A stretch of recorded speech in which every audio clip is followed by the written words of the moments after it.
नमस्कार, मैं प्रतीक Singh. Analyser app की तरफ से हमारा जो छत्तीसगढ़ हिस्ट्री का जो हम वीडियो कोर्स लेकर के चल रहे थे, उसमें हम देखे थे कि हम पूरा प्राचीन इतिहास कंप्लीट करते हुए फिर मध्यकालीन इतिहास में प्रवेश किए थे और मध्यकालीन इतिहास को हम समाप्त करते हुए लास्ट क्लास में अब हम आपके आज के क्लास से छत्तीसगढ़ के आधुनिक इतिहास में प्रवेश कर रहे हैं। हालांकि आधुनिक इतिहास आपका कोई अछूता अलग से कोई खंड नहीं है, आपका इसका जो असर और प्रभाव था वो मध्यकालीन से ही आपको देखने मिल चुका था। जब हम मध्यकालीन में कलचुरी पढ़ रहे थे और काकतीय पढ़ रहे थे तो वहां से ही आपको मराठों का और अंग्रेजों का हस्तक्षेप देखने मिल चुका था। तो वहीं से ही जहाँ से मराठों का हस्तक्षेप प्रारंभ होता है छत्तीसगढ़ क्षेत्र में, और वहीं से ही हम छत्तीसगढ़ के आधुनिक इतिहास का उद्भव हम मानते हैं, क्योंकि भारतीय इतिहास के कालखंड के अनुसार ही हम इसको 3 कालखंड में बांटते हैं। तो उस आधार पर हम यहाँ जहाँ से मराठों का आगमन होता है छत्तीसगढ़ के इतिहास में, वहाँ से हम इसको आधुनिक इतिहास के रूप में लेते हैं।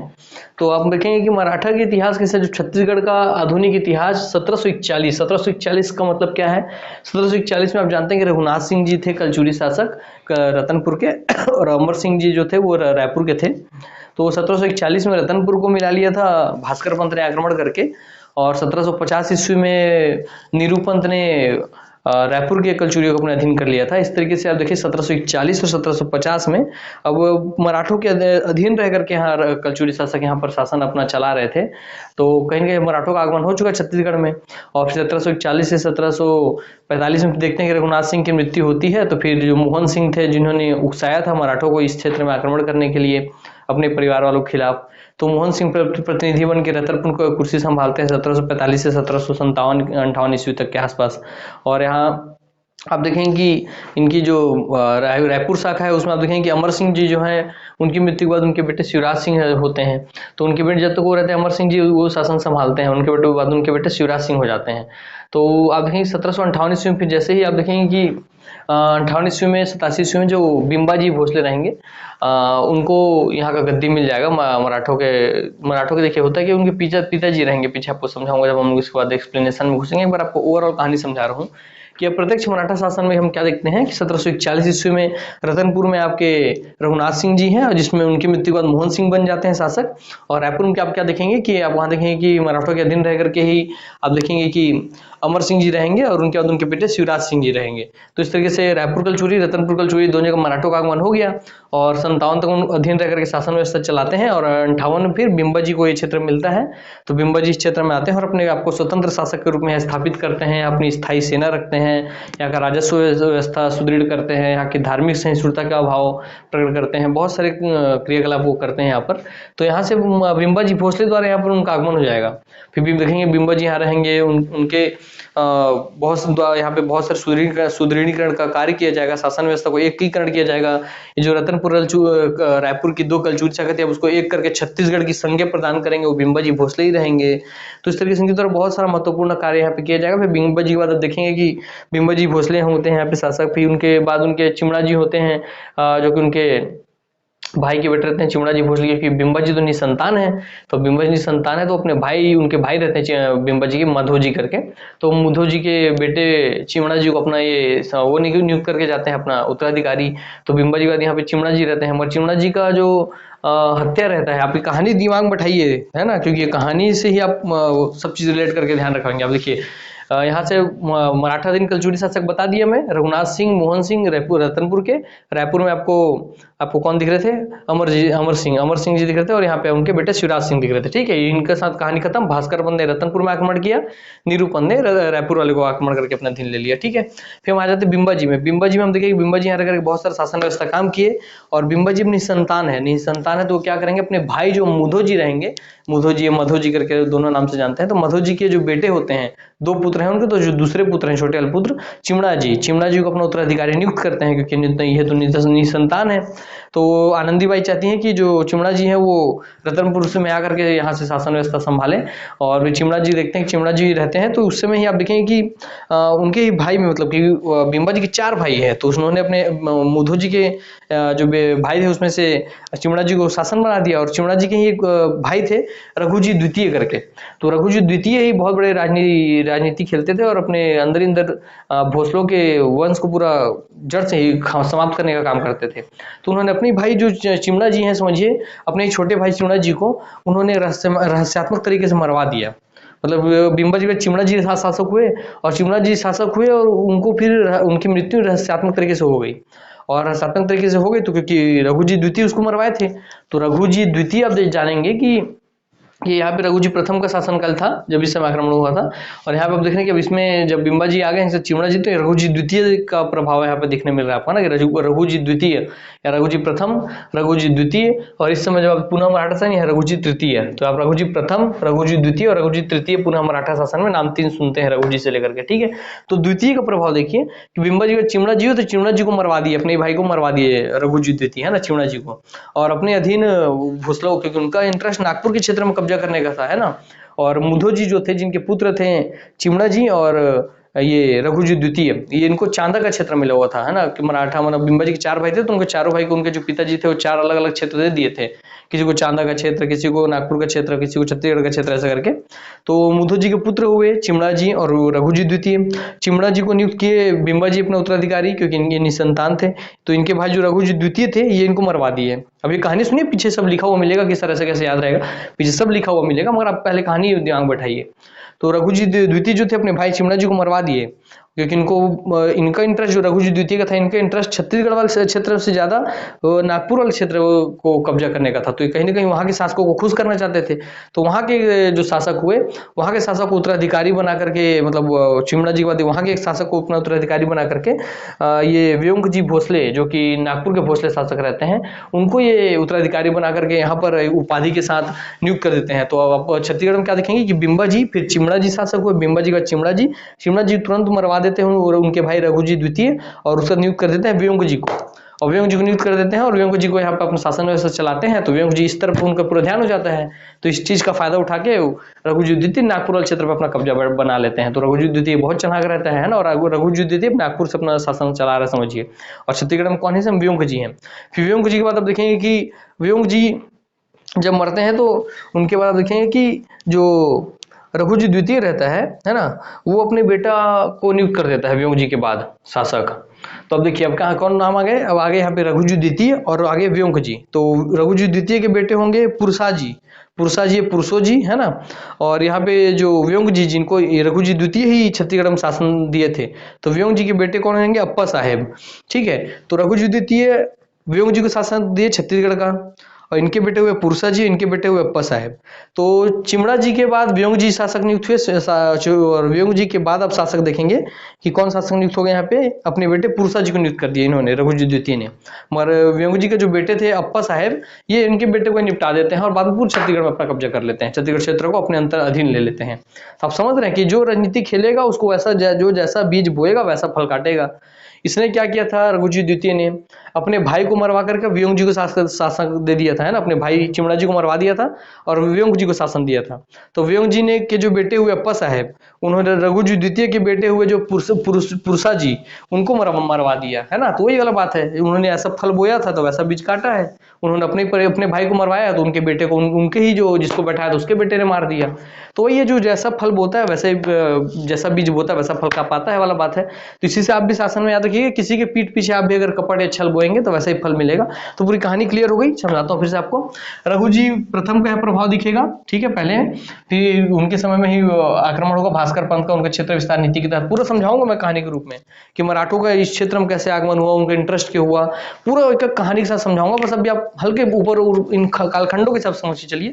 इस समय रघु जी प्रथम है नागपुर के शासक, जिन्होंने अपने शासक सेनापति भास्कर पंत को बोला कि जाओ बेटा तुम दक्षिण विजय अभियान, मैंने बंगाल और उड़ीसा वाले क्षेत्र पे अभियान, विजय अभियान पे निकलो, उड़ीसा और बिहार वाले क्षेत्र पे विजय अभियान पे निकलो, खासकर उड़ीसा विजय अभियान पे निकलो। तो विजय अभियान पे निकलते हुए छत्तीसगढ़ पे कब्जा करते हुए भास्कर पंत चल जाते हैं और यहाँ पे रघुनाथ सिंह को अपने अधीन कर लेते हैं। और उनका दो मोहन सिंह वहाँ पे, क्योंकि मोहन सिंह बुलाए रहते हैं, तो मोहन सिंह फिर उनका शासक हो जाते हैं। तो रतनपुर में रघुनाथ सिंह और मोहन सिंह, नागपुर में उस समय रघु जी प्रथम, उसके सेनापति भास्कर पंत का आप नाम देख रहे हैं। रायपुर में आप सेनापति निरूपंत का आप नाम देखेंगे कि उन्होंने अधीन लिया था रायपुर कलचुरियों को। तो यहाँ रघु जी प्रथम का नाम सुन लिए। यहाँ रघु जी द्वितीय का नाम सुनेंगे जब बिम्बा जी के बाद चिमड़ा जी आते हैं, वहां से रघु जी द्वितीय का कालखंड आ गया। तो वो वहाँ पे चिमड़ा जी को मरवा करके, अपने भाई को चिमड़ा जी को मरवा करके वो व्योम जी को नियुक्त करते हैं। व्योम जी के बाद बाद वहां का शासन वो जो रघुजी द्वितीय है वो अपने बेटे पुरसा जी को देते हैं, और पुरसा जी को वियोग जी का बेटा जो अप्पा साहब है वही मरवा देता है अंग्रेजों के साथ मिलकर के, है ना। फिर अप्पा साहब क्या कि बहुत ज्यादा अप्पा साहब भी वैसी बेईमानी की, अपनी भाग को चचेरे भाई के हाथ से खून रंगा है, तो भाई जो वो भी बताया वो भी ऐसा फल बोया था तो वह भी ऐसी बीज काटेगा। वो अंग्रेज के साथ मिलकर हराया था पुरसा जी को, है ना, मृत्यु करवा करके, तो अंग्रेजों से मिलकर किया और बाद में अंग्रेजों पे भी आक्रमण कर दिया वो, क्योंकि बहुत लालची था अप्पा साहब। तो अप्पा साहब को अंग्रेजों ने भी परास्त कर दिया सीतामढ़ी के युद्ध में और पूरा शासन व्यवस्था अपने अंदर अधीन ले लिया। पर उस समय जो जेनकिंस करके जो ब्रिटिश अधीक्षक थे उन्होंने बोला कि नहीं नहीं, अभी ब्रिटिश अधीन मराठा शासन मतलब रहेगा, तो उस वक्त वो प्रत्यक्ष रूप से मराठा का शासन रहेंगे, और रघुजी तृतीय बड़े हो जाते हैं तो फिर वो शासन दे देते हैं, मतलब चाहते तो वो इसी समय इसके पश्चात ही मराठों के बाद मतलब यहाँ से ही अंग्रेजों के अधीन आ जाता मराठा शासन। मगर हुआ क्या कि, और ये सूबा शासन कोई अलग से कालखंड नहीं है, इसी समय जो शासक बता रहा हूँ उनके द्वारा व्योम जी जो बताया ना, व्योम जी देखिए, बिंबा जी फिर चिमड़ा जी फिर व्योम जी, तो जो व्योम जी है उन्होंने सूबा शासन लेके आया है, तो ये इसका ही कालखंड है ना, हम लोग पढ़ते भले अलग से हैं। और उस वक्त फिर व्योम जी के बाद आप देख रहे हैं पुरसा जी, फिर आप देख रहे हैं अप्पा साहब, तो उन्होंने भी इसी सूबा शासन को मेंटेन रखा, इसलिए इस सूबा शासन क्योंकि तीन तीन राजाओं के समय में चलते रहा व्योम जी के बाद से, इसलिए अलग से आपको पढ़ना पड़ जा रहा है लंबा कालखंड करके, बाकी इसी का हिस्सा है। तो इसका यहाँ ब्रिटिश अधीन मराठा देख रहे हैं, तो ब्रिटिश अधीन मराठा ना होकर के पूरा प्रत्यक्ष रूप से मराठा शासन यहाँ हो सकता था, क्योंकि यहाँ जो लास्ट शासक अप्पा साहब होंगे, वो अप्पा साहब क्या करेंगे कि सीतामढ़ी में युद्ध होगा उनका अंग्रेजों के साथ, क्योंकि नागपुर के अधीन नागपुर के जो ब्रिटिश रेजिडेंट उस पर आक्रमण कर देते हैं, तो फिर अंग्रेज इनको पराजित कर देते हैं अप्पा साहब को, जो कि अप्पा साहब कौन है, जो पुरसा जी की मृत्यु करवाए रहते हैं, है ना। पुरसा जी कौन, रघुजी द्वितीय के पुत्र, ठीक है। कहानी समझिए, आप डाउट में सर लिखे नहीं, आप इमेजिन कर रहे हैं, सब इमेजिन करते रहिए आप पूरी कहानी को एक तरीके से, भले आप सब जो मिस हो रहा है सब मिस होने दीजिए, मगर बार बार कहानी सुनिए और फील कीजिए। जब आप फील कर लेंगे इस चीज को, तो आपको बता रहा हूँ जब पूरी कहानी क्लियर रहेगी ना, तो आपको फिर अपने आप ऑटोमेटिक समझ में आ जाएगा, ठीक है।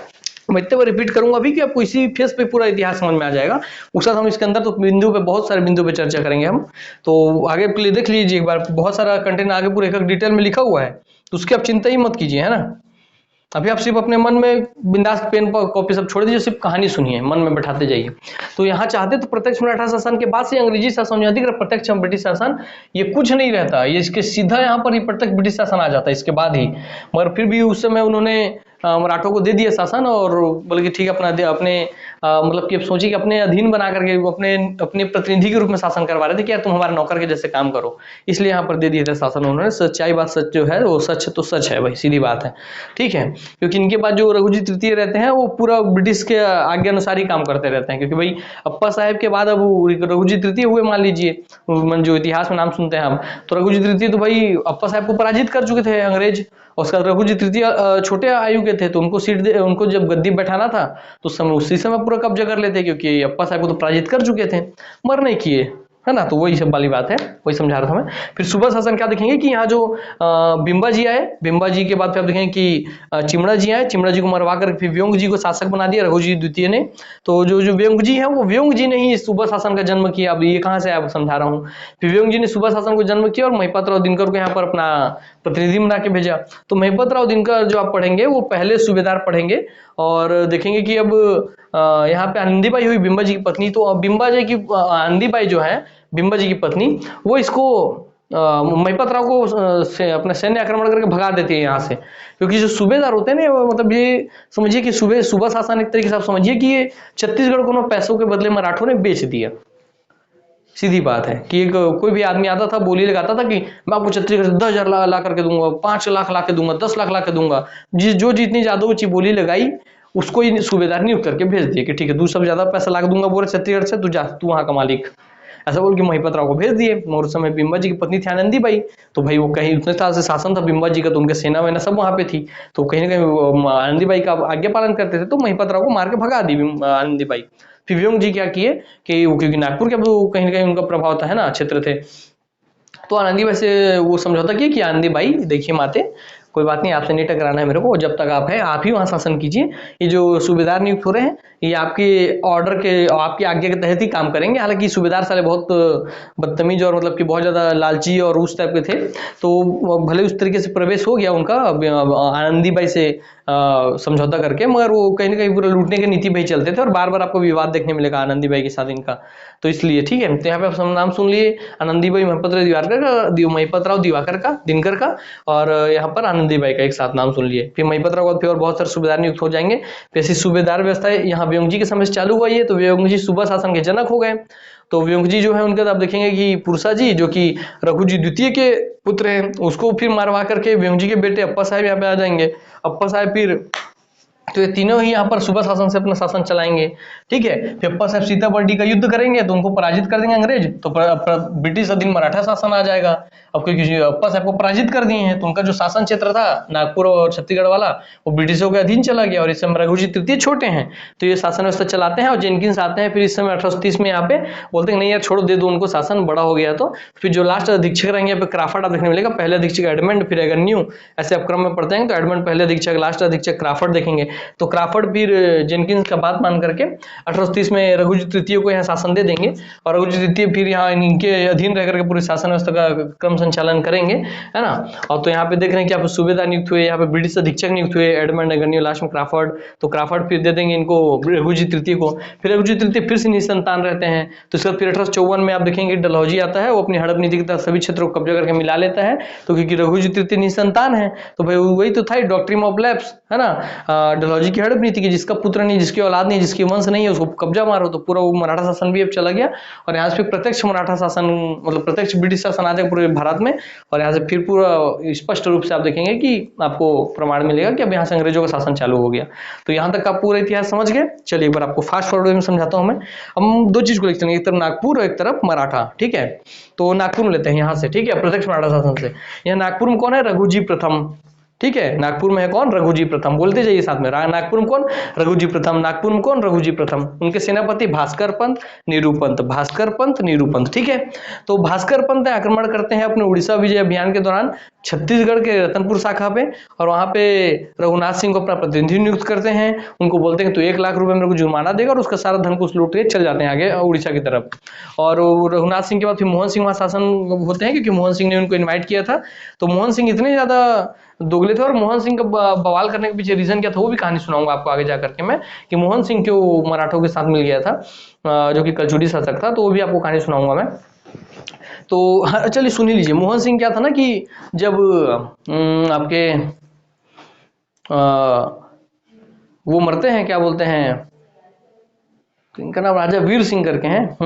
राजा वीर सिंह जब मरते हैं, आगे आपको स्पष्ट आता है। तो राजा वीर सिंह जब मरते हैं तो मोहन सिंह उनका भतीजा रहता है रायपुर शाखा का। तो बोलते हैं कि मैं तेरे को नियुक्त करूंगा अपना प्रतिनिधि।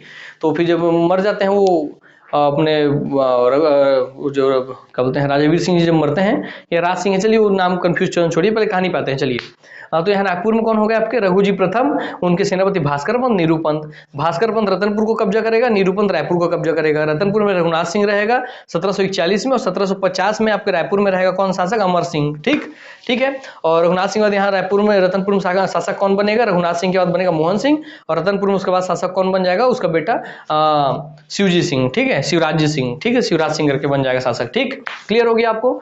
यहाँ पे आपको रघुजी प्रथम, भास्कर पंत, निरूपंत, और फिर यहाँ पर आपको रघुनाथ सिंह, और फिर मोहन सिंह रायपुर रतनपुर शाखा में। रायपुर शाखा में आपको क्या बोलते हैं, अमर सिंह, और उनके बेटे शिवराज सिंह। ठीक, समझ में आ गए। या निरूपंत इसको रायपुर को लेंगे और भास्कर पंत लेंगे रतनपुर को। ठीक, इस तरीके से हो गया।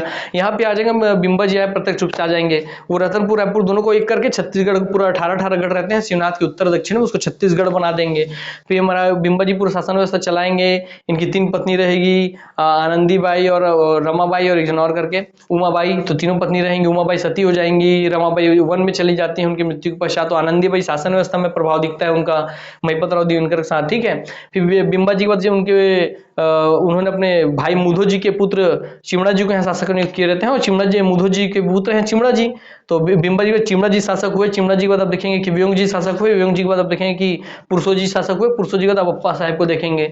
और व्योम जी के बाद से ही आप देखेंगे व्योम जी, पुरसो जी और अप्पा साहब तीनों यहाँ सूबेदार के माध्यम से नियुक्ति करते रहेंगे, मतलब शासन करेंगे छत्तीसगढ़ में। फिर सूबेदारी में देखेंगे जो महिपत राव आएगा उसका आनंदीबाई से विवाद चलते रहेगा, है ना। इस तरह फिर लास्ट में आएंगे गोपाल राव दिवाकर आएंगे, गोविंद राव, गोपाल राव आते हैं। तो गोपाल राव लास्ट होंगे। तो उनके बाद फिर आप देखेंगे कि उस समय अप्पा साहब आक्रमण कर लेंगे तो उनको हटा करके फिर ब्रिटिश अधीक्षकों की सीताबर्डी युद्ध में अप्पा साहब को पराजित कर देंगे और मराठा लोग आ जाएंगे अपने अधीन, मतलब ब्रिटिश लोग अपने अधीन ले लेंगे मराठा शासन को। फिर यहाँ पे एडमंड आएंगे, गन्नी आएंगे, फिर लास्ट में क्राफर्ड आएंगे। क्राफर्ड के समय जेनकिंस करके आएंगे ब्रिटिश अधीक्षक। जेनकिंस बोलेंगे कि दे दो मराठों को, उनका शासन दे दो, ठीक है, तो मराठों को दे दो उनका शासन बोलेंगे वो।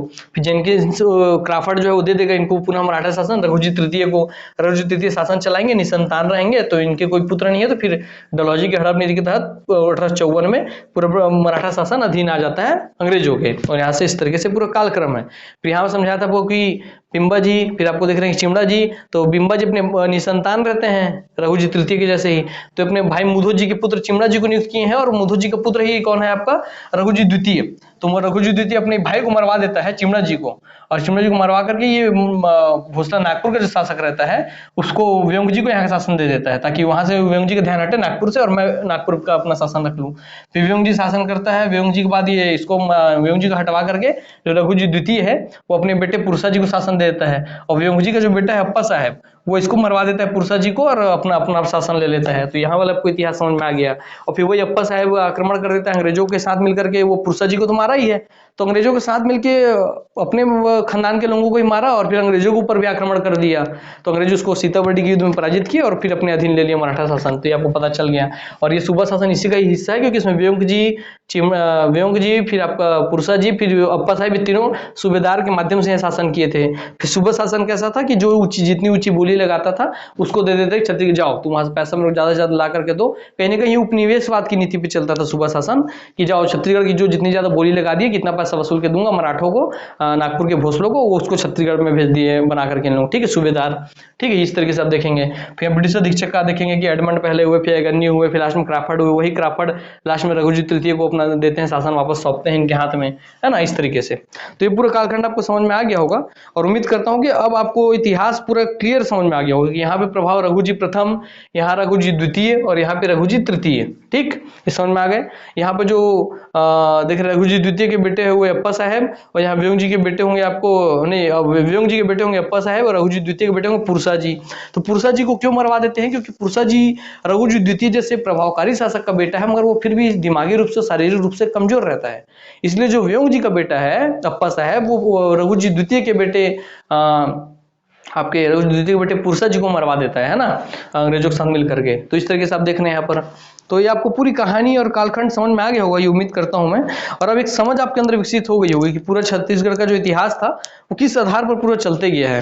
तो चलिए अब मैं आपके लिए फैक्ट लिख देता हूं ताकि आपको यहाँ पर बिंदु अनुसार भी याद रहे। ये आप देख लिए हैं, ठीक, इसको ऐसे नोट डाउन कर लीजिएगा। यहाँ पे मैं सिर्फ पॉइंट लिख दे रहा हूँ ताकि आपको अब याद रहे। पहले लिखते हैं हम रघुजी प्रथम, ठीक, रघुजी प्रथम, ठीक, इनके साथ दो नाम जोड़ देते हैं, भास्कर पंत,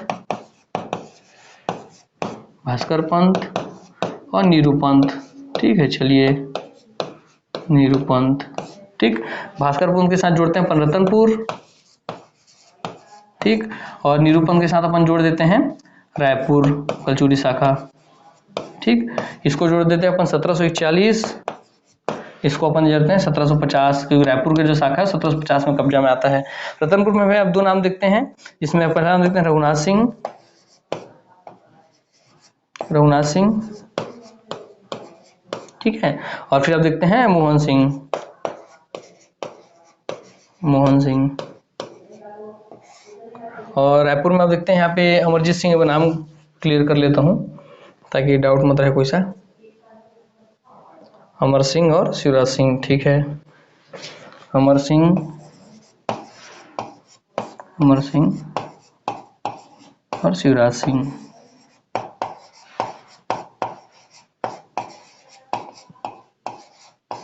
ठीक है, ये अब देख रहे हैं। तो ये वाला पूरा आपको इतिहास समझ में आ गया कैसे इनसे जोड़ना है कि रघुजी प्रथम इस समय नागपुर वाले क्षेत्र के हैं शासक हैं, नागपुर वाले क्षेत्र के शासक हैं, ये इनके दोनों सेनापति हैं, भास्कर पंत, नीरू पंत। भास्कर पंत रतनपुर को अपने अधीन लेके आया और रघुनाथ सिंह को अपना अधीन शासन दिया यहाँ पर, और फुर्सत मोहन सिंह शासन के अधीन रह करके रायपुर में अमर सिंह रहे और शिवराज सिंह रहे। इसके बाद फिर इनके बाद फिर आप शासन यहाँ पे प्रत्यक्ष मराठा शासन में आप पहला नाम देखेंगे बिंबा जी का, तो लिख देते हैं आप बिंबा जी, बिंबा जी, बिंबा जी अपने भाई जो मुधो जी के, इनका भाई चार भाई रहेंगे, चार भाई में से जो इनका भाई मुधो जी है, मुधो जी के जो पुत्र होगा चिमड़ा जी उसको अपना नियुक्त करेंगे, चिमड़ा जी, ठीक है। इसके साथ जोड़ देते हैं मुधो जी, इनके पिताजी माने बिम्बा जी के भाई और इनके पिताजी थे मुधो जी, ठीक है। ऐसे आपको याद रहेगा। इनके 2 पुत्र हुए, उसमें से एक चिमड़ा जी हुए और इसी में से एक जन आपको यहाँ पे नाम याद रखना है, रघुनाथ, रघुजी द्वितीय, रघुजी द्वितीय, द्वितीय, ठीक। ये सिर्फ कहानी के साथ देखिए। तो यही रघुजी द्वितीय फिर चिमड़ा जी नियुक्त हुए बिम्बा जी के बाद, ये रघुजी द्वितीय चिमड़ा जी को मरवा देंगे और इसके बाद फिर बन जाएंगे यहाँ पर शासन बना देंगे व्योम जी को, व्योम जी को। व्योम जी के बाद ये अपने बेटे को ही शासन बना देंगे पुरुषा जी को, ठीक है, पुरुषा जी को। ये किसके बेटे हो गए? पुरुषा जी इसके बेटे हो गए। और इसके बेटे को कौन मरवा देगा? इसके बेटे को कौन मार देगा? व्योम जी का बेटा मार देगा, अप्पा साहेब, अप्पा साहेब, ठीक है। तो अब देख रहे हैं कि बिम्बा जी रहेगा, चिमड़ा जी अपने भाई बिम्बा जी अपने भाई मुधो जी के बेटे चिमड़ा जी और इनके बेटे रहेंगे रघुजी द्वितीय, चिमड़ा जी को शासन दे देंगे। तो फिर रघुजी द्वितीय अपने भाई चिमड़ा जी को मरवा देगा और फिर व्योम जी को जो कि नागपुर का है उसको यहाँ पे शासन दे देगा, ताकि उसका ध्यान यहाँ छत्तीसगढ़ में आ जाए और नागपुर वाले से उसका ध्यान हटे, तो मैं वहाँ पे कब्जा कर लूँ, तो कब्जा कर लेगा नागपुर वाले पे। फिर रघुजी प्रथम के बाद ये देखें रघुजी द्वितीय का नाम देख रहे हैं प्रभावी रूप से। व्योम जी के बेटे होते हैं अप्पा साहेब और चिमड़ा। फिर व्योम जी की मृत्यु के पश्चात रघुजी द्वितीय अपने बेटे पुरुषा जी को शासन देते हैं और अप्पा साहब से बोलते हैं व्योम जी के बेटे से कि तुम मेरे बेटे का रक्षा करना, क्योंकि ये थोड़ा दिमागी रूप से कमजोर रहते हैं, शारीरिक रूप से कमजोर रहते हैं। तो अप्पा साहब फिर इसको मरवा करके यहाँ अपना शासन ले लेगा अंग्रेजों के साथ मिल करके। फिर अंग्रेजों के साथ यही अप्पा साहब का सीताबर्डी युद्ध होगा, तो सीताबर्डी युद्ध लिख देते हैं हम इसका, ठीक है। सीताबर्डी युद्ध आपको याद रहेगा कि सीताबर्डी युद्ध, युद्ध रहे आपको याद। तो सीताबर्डी युद्ध हो जाएगा इसका अंग्रेजों के साथ, अंग्रेज इसको पराजित करके फिर अपने अधीन ले लेते हैं मराठा शासन को। तो फिर ब्रिटिश अधीन मराठा शासन पढ़ेंगे। और यहाँ जो व्योम जी आएंगे इन्होंने सूबा शासन का जनक कहलाते हैं। और व्योम जी और पुरुषा जी और अप्पा साहब सब के सब यहाँ सूबा शासन से अपना शासन व्यवस्था चलाते हैं। और फिर आप देखेंगे नाम इसमें नाम याद रखिए, पहले महिपत राव याद रखिए, महिपत राव जो कि पहले थे, और लास्ट में गोपाल राव, गोपाल राव, ठीक। महिपत राव क्योंकि इनका आनंदीबेन के साथ बार बार विवाद दिखेगा आपको, आनंदीबेन के साथ विवाद देखने मिलेगा, आनंदीबेन के साथ, ठीक है। तो फिर क्योंकि व्योम जी ने नियुक्त किया था सूबेदारों को, तो व्योम जी आनंदीबेन से समझौता करेंगे और इनको फिर महिपत राव को शासन चलाने देंगे। और गोपाल राव लास्ट आपके सूबेदार रहेंगे, जो कि ब्रिटिश अधीन मराठा शासन को ब्रिटिशों को मराठा शासन को ब्रिटिशों के अधीन सौंपेंगे, ठीक है। फिर यहाँ पे आपको देखेंगे कि ब्रिटिश अधीन में आपको पहला नाम देखेगा एडमंड देखने मिलेगा, ठीक है, एडमंड। फिर एगन्यू प्रभावी नाम जो है एगन्यू, और लास्ट नाम याद रखिए क्राफर्ड, क्राफर्ड। यहीं पे कितना सारा क्वेश्चन बन जा रहा है, लास्ट है। तो क्राफर्ड फिर जो जेनकिंस आएंगे ब्रिटिश प्रमुख बन करके, जेनकिंस, वो बोलेंगे इस क्राफर्ड को ऑर्डर देंगे कि तुम मराठा को दे दो शासन, फिर मराठों को पुनः शासन मिल जाएगा। तो यहाँ रघुजी तृतीय शासन लेंगे, फिर रघुजी तृतीय। फिर ये भी निसंतान रहेंगे, रघुजी तृतीय निसंतान रहेंगे, निसंतान रहेंगे। तो फिर डलहौजी की हड़प नीति के तहत चल जाएगा, डलहौजी का नाम यहाँ ले लीजिए। अब डलहौजी हड़प नीति के तहत पूरा मराठा शासन चलेगा छत्तीसगढ़ में। तो ये पूरा इतिहास का कालखंड है, आपको पूरा कहानी सुनाया था मैं। तो यहाँ से आपको पूरा इतिहास क्लियर हो गया होगा कि छत्तीसगढ़ में किस तरीके से मराठों का आगमन हुआ। फिर मराठों का आगमन के बाद फिर किस तरीके से आप देख रहे हैं कि फास्ट फॉरवर्ड वे में एक बार फिर इसको समझा दूं मैं, ताकि आपको फिर से ये जो लिखा हूँ पूरा रफ तरीके से आपको क्लियर हो जाए। जब अप्रत्यक्ष रूप से यहाँ रघुनाथ सिंह का शासन था रतनपुर कलचुरी में, तब नागपुर में शासक हुए रघुजी प्रथम। इनके 2 सैनिक हुए, नागपुर शासक थे रघुजी प्रथम, इनके सैनिक हुए भास्कर पंत, नीरूपंत। भास्कर पंत ने 1741 ईस्वी में रतनपुर अपने उड़ीसा विजय अभियान के दौरान जब जा रहे थे, तो रतनपुर बीच में पड़ता था, तो रतनपुर को अपने अधीन लिया और यहाँ के रघुनाथ सिंह को पराजित कर दिया और अपने अधीन इसको शासन बनाया। और इस पे 1 लाख रुपए वार्षिक हर्जाना चुकाने का इससे वो लिया, वादा लिया, और इसके सारे धन को लूट लिए। उसके बाद फिर रघुनाथ सिंह 1745 में मर जाएंगे, तो यहाँ पे फिर मोहन सिंह को जो रघुजी प्रथम रहेंगे वो नियुक्त कर देंगे, क्योंकि इनका मोहन सिंह रघुजी प्रथम के मतलब कि बहुत अच्छे मित्र रहते हैं, क्योंकि ये जाकर उनसे ही मिल जाते हैं बाद में, जब इनको सीट नहीं मिलती है, ठीक है, सरदार सिंह को मिल जाती है। तो और देखेंगे निरूपण जो है रायपुर के कलचुरी जो 1750 ईस्वी में रायपुर की कलचुरी शाखा को अपने अधीन ले लेंगे अमर सिंह को, या फिर बिना किसी विवाद के ही दे देंगे आराम से शासन को। और फिर अमर सिंह को फिर ले लेंगे, फिर अमर सिंह को भी राजीव और आरंग रायपुर ऐसा करके 3 क्षेत्र दे देंगे कि यहाँ तुम रहो, और 7,000 रुपये कितना रुपये इनको बोलते हैं तुम मेरे को पैसा चुकाते रहना। और फिर जब इनके बेटे शिवराज सिंह आएंगे तो उनसे पूरा जागीरदारी वाला क्षेत्र छीन लेंगे और इनको तो एकदम नौकर के जैसे ट्रीट करेंगे मराठा लोग आकर के। फिर इनके बाद खत्म हो जाएगा, फिर यहाँ बिंबा जी आ जाएंगे। बिंबा जी अपना शासन व्यवस्था चलाएंगे, प्रत्यक्ष रूप से आकर के मराठा शासन चलाएंगे 1758-87 तक में। फिर चिमड़ा जी अपने ये निसंतान रहेंगे बिंबा जी, तो अपने भाई मुधो जी के पुत्र चिमड़ा जी को नियुक्त कर देंगे। तो मुधो जी का पुत्र जो रघुजी द्वितीय है वो अपने भाई चिमड़ा जी को मरवा देगा और व्यंग जी को जो कि नागपुर का उसको यहाँ पे नियुक्त कर देगा। व्यंग जी के फिर व्यंग जी के मरने के बाद रघुजी द्वितीय अपने बेटा पुरसा जी को नियुक्त कर देगा यहाँ पे शासन छत्तीसगढ़ वाले क्षेत्र में।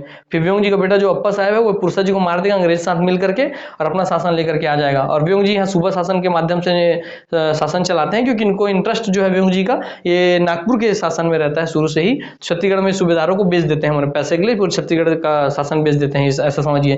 फिर अप्पा साहब का अंग्रेजों के साथ सीताबढ़ युद्ध होगा, वहां पे अंग्रेज इनको हरा देंगे और पूरा तरीके से इनको अपने अंदर ले लेंगे इनके शासन को।